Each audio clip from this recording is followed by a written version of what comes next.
I posted online recently to ask what sort of things you want to hear me talk about. One of the questions that I got a lot is about how to develop an art style. First of all, it's kind of a loaded question because I don't necessarily think that an art style is something that you decide. But I'll give you my opinion on how an art style comes to be, and maybe you will have some idea of how to develop your own.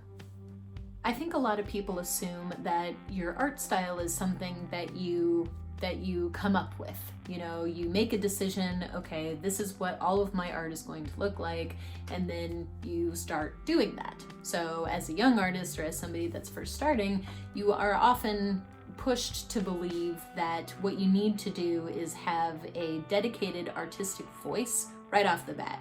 And the reality is that's not how it happens. Think of your art style like your handwriting. Did you ever make a decision to have the handwriting that you currently have? If somebody came up to you and asked you, how did you develop your handwriting? What would your answer be? Maybe you made a couple of decisions. You decided that you wanted to write in all caps. You decided that you wanted to write in cursive. Maybe you decided that you want to put dorky little hearts above your eyes. What you have done is you have made some big decisions about generally what direction you want to go, but the thing that defines your handwriting is something that you have developed accidentally and you have developed over a long period of time of practice. The reality is that you have to make a decision in the beginning about generally what direction you're going to go with your work.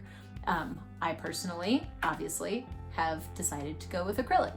Making this first big decision does not have to be something that stalls you out from making art.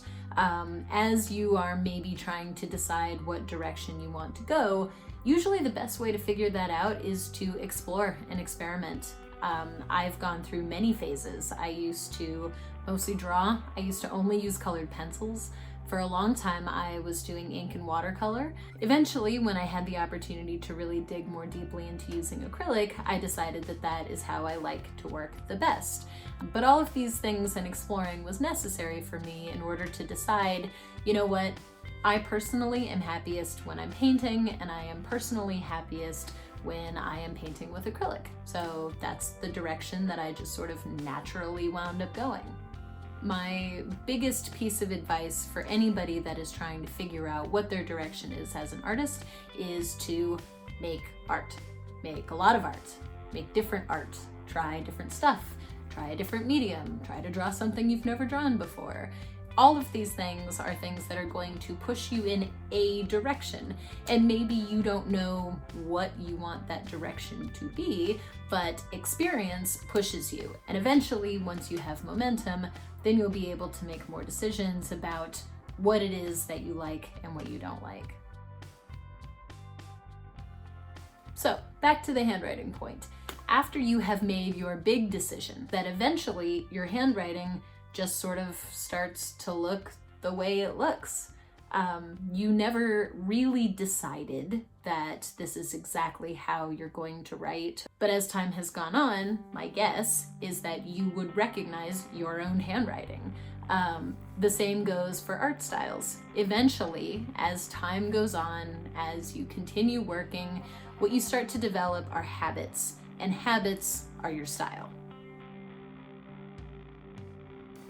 I think that there's a lot of temptation to borrow styles from other artists, and this can be an opportunity for learning, but ultimately might not be productive in moving you towards discovering your own individuality. The artists that you probably think have the most identifiable style are probably artists that are doing something unique. So copying other artists is not necessarily going to get you there. Step 1, try a lot of different stuff. Step 2, figure out which you like the most. Step 3, find subject matter that appeals to you personally. Step 4, make a crazy amount of art. If you do all of these things, I promise that in time you will have your own art style, but you need to stop thinking about it, which I know is hard, especially because artists tend to pressure themselves a lot. And I know that looking at other artists, you see people that do have established, recognizable, developed styles. Please know that having an established style, a recognizable style, is not necessary in order to produce good art, or art that has meaning, or art that has value to people. Instead, listen to the voice that tells you to learn and the voice that tells you to make, and focus on making. And before you know it, you will look at the work that you make and go, these kind of go together. They look like they were all made by the same person. I guess that's my style. People will be able to tell when a piece of art was made by you. So really, this has mostly to do with patience. Patience is not usually the answer people want when they ask how to develop an art style, but patience is what it takes. You have to make a lot of art, and you have to make a lot of art for a long time, and eventually you'll have a style. Eventually you guys are going to figure out that 99% of the time my advice is just to make more stuff. So you can watch all the videos you want, you can ask me all the questions you want, but my answer is probably going to be practice more. I don't know how many of you have seen my older work, but I have been producing paintings for years and years. And when I say I've been producing paintings for years, I mean I've been producing paintings every week, usually every day, for years. The reason why my work is recognizable is because I have made hundreds and hundreds and hundreds of paintings, a lot of which have not been good, but it's been necessary to move through all the bad paintings. Every bad painting is a lesson that I have learned about how I want to work. Stop worrying about it. Just go make more stuff. It'll happen. Just make stuff. Just keep making stuff.